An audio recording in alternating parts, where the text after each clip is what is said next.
Kami hanya ingin menyampaikan satu penekanan terkait dengan apa yang sudah saya sampaikan tadi, bahwa ada 10 pasal yang dihilangkan dalam undang-undang tentang narkotika itu supaya dikembalikan itu satu. Karena dengan menghilangkan narkotika golongan 1 jenis tanaman itu akan sangat berbahaya bagi generasi muda bangsa kita ini. Artinya kita telah melakukan legalisasi terhadap ganja dan terhadap keratum yang masih menjadi polemik sekarang ini. Itu harapan kami. Selanjutnya mungkin akan ditambahkan oleh rekan-rekan saya dari pengurus DPP. Terima kasih pimpinan. Baik, silakan Pak. Kalau itu sudah dikembalikan ya Pak Wamen ya. Nanti sudah dikembalikan Pak dari beberapa pasal. Silakan Pak, udah ada tanggapan lagi. Apa yang disampaikan dari jaringan reformasi narkotika, kalau ada yang mau ditanggapi pun silakan. Nah, bergeser.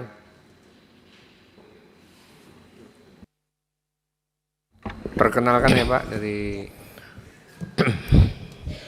Terima kasih, saya Irjen Pol Purnawirawan Anjan Pramuka Putra.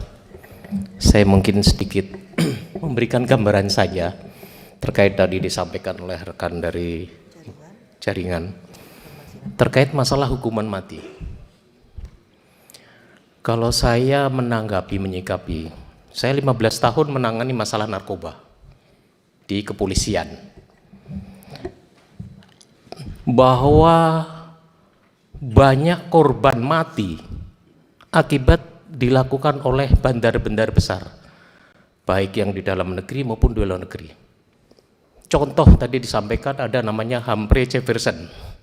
Kalau tidak salah justru saya yang menangani pada saat itu, menangkap yang bersangkutan membawa 5 kilo heroin. Dan sistemnya adalah swallow, ditelan.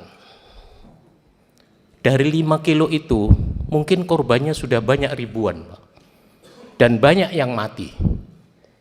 Jadi kalau hanya menghukum mati satu orang, saya rasa sangat adil.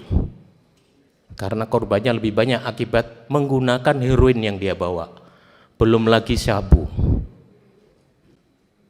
Itu baru Humphrey. Orang Nigeria pada saat itu, saya waktu masih di Polda Metro, banyak menggunakan atau membawa narkoba jenis heroin itu melalui swallow. Satu hari bisa masuk 5 orang. Itu kalau ketangkap semua mungkin sekitar 25 kilo. Berapa yang mati dari korban itu?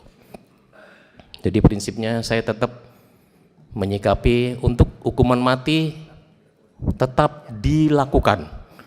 Dan bahasa menggunakan generasi muda, banyak yang korban, benar. Memang banyak anak-anak muda yang meninggal, yang cacat, yang overdosis karena narkoba. Jadi istilah itu bagi saya pribadi, saya tidak setuju. Terima kasih. Assalamualaikum warahmatullahi wabarakatuh. Terima kasih. Pak Sedison ada tambahan? Atau mau ditanggapi? Mas Dede. Kita mendengar dulu. Silakan Pak. Baik, terima kasih pimpinan komisi, anggota komisi, Bapak dari Granat.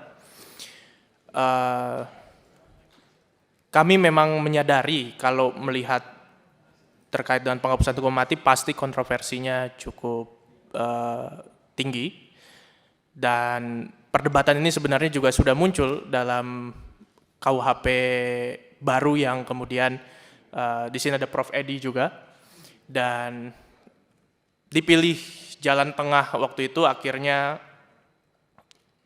hukuman mati diberikan, tetap diakomodasi, tapi kemudian ada pemberlakuan percobaan selama kurang lebih 10 tahun. Itu sebagai, kalau saya tidak salah kutip, ini ada Prof. Edi di sini, itu Indonesian Way untuk kemudian menjembatani pro kontra terkait dengan hukuman mati.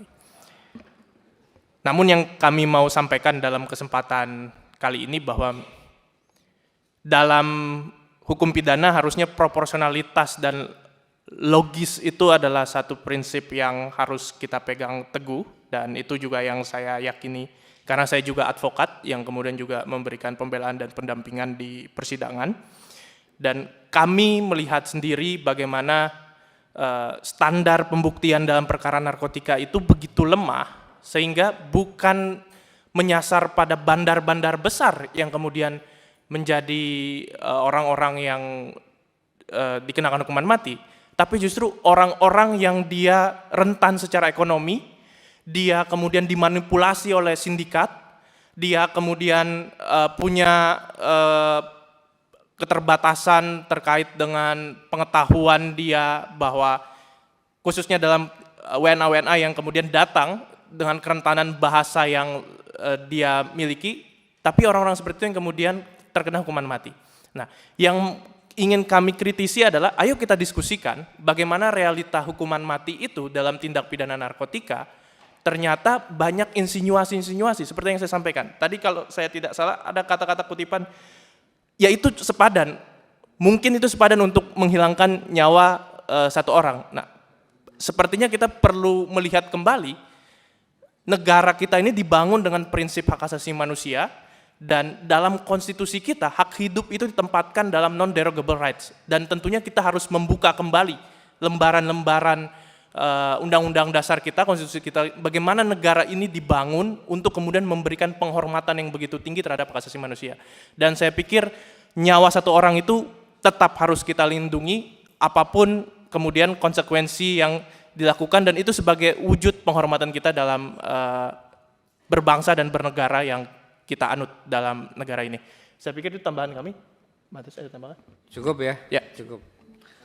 Baik, selanjutnya kita serahkan pendalaman ke masing-masing anggota komisi. Dan perlu saya sampaikan juga bahwa nanti sore jam 15 kita juga ada raker dengan wakil pemerintah. Jadi kalau nanti teman-teman belum cukup, kita lanjutkan sore sampai jam 9 malam kita siap. Demi bangsa dan negara untuk menyelamatkan undang-undang narkotika ini kita bahas sampai malam pun siap. Silakan Pak